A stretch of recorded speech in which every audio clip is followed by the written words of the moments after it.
안녕하십니까 성도 여러분, 최성수 목사의 말씀 묵상 시간입니다. 말씀 묵상은 온전한 예배를 위해 캄보디아 바탐방 신학교에서 제공합니다. 오늘 본문은 역대하 6장 12절로 42절까지의 말씀이고요. 성전은 하나님이 귀를 기울여 들으시는 곳입니다. 이 제목으로 말씀을 묵상하겠습니다. 성도 여러분, 교회는 성전이 아닙니다. 그러나 성전의 의미까지 사라진 건 아닙니다. 교회는 성전의 전통을 이어받아 오늘날까지 존재하고 있고요. 주님이 오실 때까지 지속할 겁니다. 모르긴 해도 성도의 모임이라는 의미에서 본다면 그 존재는 하나님 나라에서도 유효하지 않을까 싶습니다. 하나님 나라에서도 성도가 모여 하나님을 찬양하며 하나님과 함께 영원히 거하는 일이 있을 것이기 때문이죠. 제사하는 곳이라는 의미에서 성전은 아니라도 오늘 본문에서 볼 수 있듯이 하나님이 임재하신 곳이고 만민이 기도하는 곳이며 또한 하나님이 귀를 기울여 들으시는 곳이라는 의미에서 성전의 의미는 교회에서도 여전히 유효합니다. 이런 질문으로 교회에 관한 생각을 조금 더 확장해 보죠. 교회는 무엇을 하는 곳인가요? 첫째, 교회는 기도하는 곳입니다. 하나님은 영이시니 기도하기 위해 반드시 교회에 올 이유는 없습니다.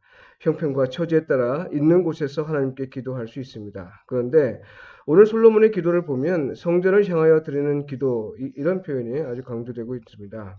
주의 백성이 어디에서 어떤 상황에서 하나님께 기도하든 성전을 향하여 기도할 때 하나님이 귀를 기울여 주시기를 기도했습니다. 성전 중심의 신앙생활을 엿볼 수 있는 부분인데요. 다니엘의 기도에서 확인할 수 있죠.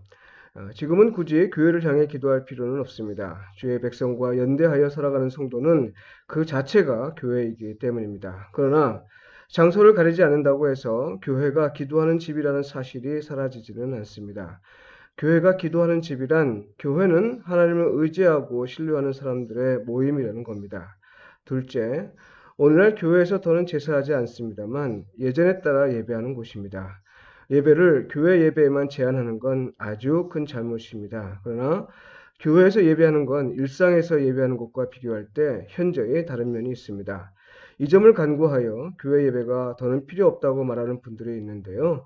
아주 큰일 날 소리입니다. 일상 예배가 중시되는 것만큼 그에 비례하여 교회 예배도 중시해야 합니다. 셋째, 교회는 말씀을 선포하고 또 말씀에 관해 가르치는 곳입니다. 말씀, 곧 복음이 제대로 선포되지 않는 교회는 더는 교회라 볼 수 없다고 말할 정도로 개혁주에서는 복음을 바르게 선포하는 걸 교회의 주요 구성 요소로 여겼습니다. 또한 교회는 회당의 전통을 이어서 말씀을 바탕으로 하나님에 관한 가르침을 전수하는 곳입니다. 가정에서도 하는 일이지만 회당에서 하는 건 가정에서 하는 것과 달랐습니다.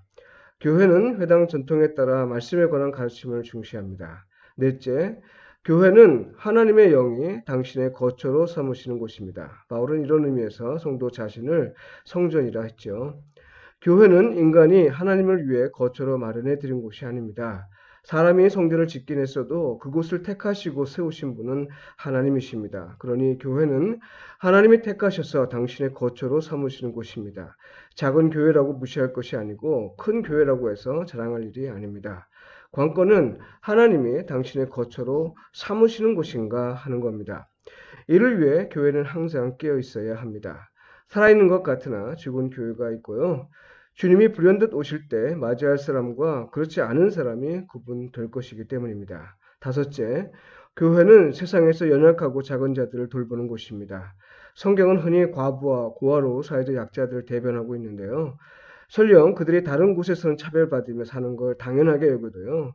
교회에서는 절대 그래서는 안 됩니다. 교회는 설립 초기부터 가난한 자와 무력한 자, 그리고 보호와 돌봄을 받지 못하는 자를 위해 헌신한 곳이었습니다. 사람들은 교회에서 피난처를 기대했습니다. 여섯째, 교회는 하나님 나라의 모형입니다. 하나님 나라가 존재하고 또 하나님 나라가 어떠한 나라임을 나타내 보이기 위해 부름을 받은 곳입니다. 교회는 하나님이 다스리시고 돌보시며 또한 하나님과의 사귐이 있는 곳입니다.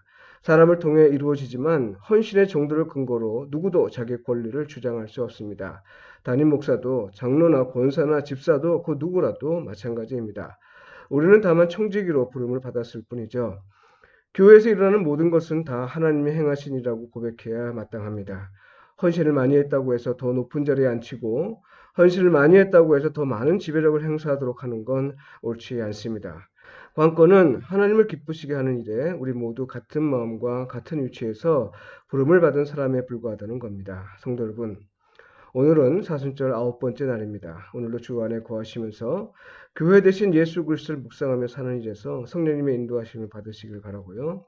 서로 사랑하고 서로 돕고 서로 세워주는 삶을 통해 하나님과 이웃에게 복음에 합당하게 반응하며 사시길 축복하며 기도합니다.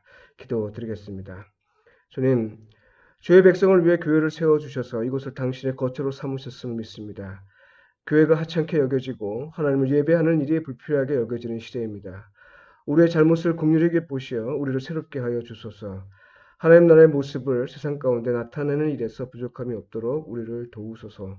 전쟁과 지진으로 힘든 시기를 보내고 있습니다. 불쌍히 여기시어 힘들고 어려운 자를 하나님이 직접 돌보시어 그들이 이 땅의 생명을 기뻐하며 살게 하소서. 예수님의 이름으로 기도드립니다. 아멘.